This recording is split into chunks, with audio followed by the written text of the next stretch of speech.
आज आपण बघणार आहोत तोंडात टाकताच विरघळणारे मथुरेचे पेढे। कोणत्याही प्रकारचा खवा किंवा मावा न वापरता चमचाभर साजूक तुपामध्ये अगदी तोंडात टाकताच विरघळणारे आणि 20 ते 25 मिनिटात तयार होणारे असे हे मथुरेचे पेढे एकदा तुम्ही नक्की करून बघा। घरगुती साहित्यात कमी वेळामध्ये अगदी मस्त तुमचे पेढे तयार होतील। असे पेढे तुम्ही एकदा करून ठेवले की अगदी 5 ते 6 दिवस टिकतात। गणपती बाप्पाचं आगमन सुद्धा होणार आहे, तर तुम्ही नैवेद्यासाठी हे पेढे तयार करू शकता। रेसिपी शेवटपर्यंत नक्की बघा। सुरू करण्याआधी चॅनलवर नवीन असाल तर चॅनल सबस्क्राईब करा आणि तुमच्या मित्रपरिवाराबरोबर शेअर करा। चला तर वेळ न दवडता रेसिपीला सुरुवात करूया। मथुरेचे पेढे बनवण्यासाठी सर्वात पहिल्यांदा गॅसवर कढई गरम करण्यासाठी ठेवली आहे। चमचाभर साजूक तूप घातलेला आहे। चमचाभर साजूक तुपामध्ये भरपूर मथुरेचे पेढे तयार होतात। हलकंसं तूप गरम झालं की त्यामध्ये आपल्याला एका वाटीने मी 1 वाटी मिल्क पावडर घेतली आहे। कोणत्याही प्रकारचे किंवा कोणत्याही कंपनीचे तुम्ही मिल्क पावडर घेऊ शकता। कोणत्याही मॉल किंवा किराणा दुकानामध्ये अगदी सहज उपलब्ध असते। गॅस आपल्याला मंदच ठेवायचा आहे।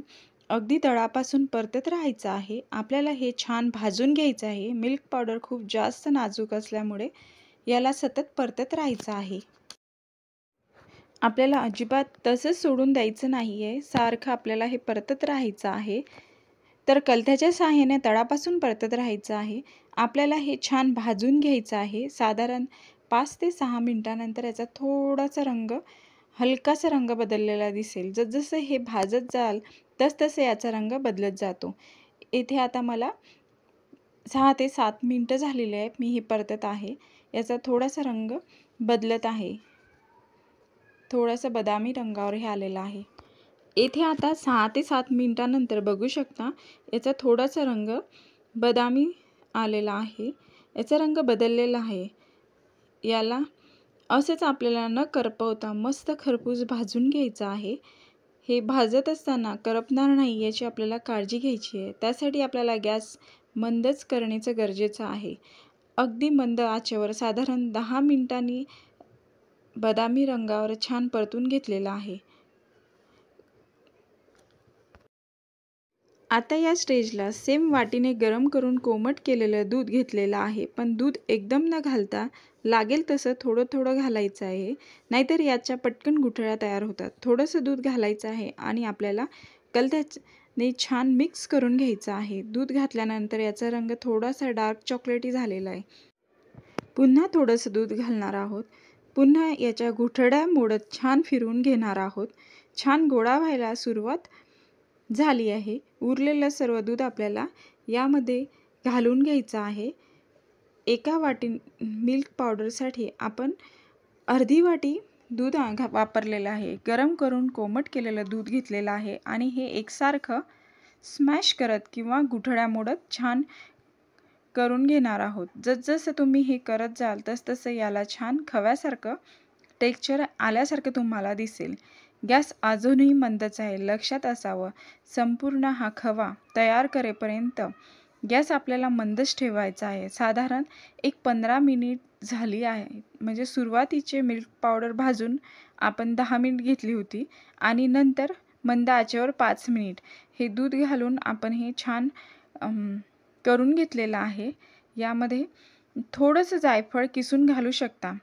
तर ह्याचा आता गोळा तयार व्हायला सुरुवात झाली आहे। बघा शकता असा गोळा झाला की गॅस आपल्याला बंद करायचा आहे। याला आपण थोडंसं थंड होण्यासाठी सोडून द्यायचं आहे। थोडंसं थंड झालं की यामध्ये आपण सारख्याच वाटीने पाव वाटी पिठी साखर घातलेली आहे। पिठी साखर ही आपण घरीच केली आहे। मिक्सरला अगदीच फाईन पावडर न करता थोडीशी रवाळ फिरून घेतली आहे।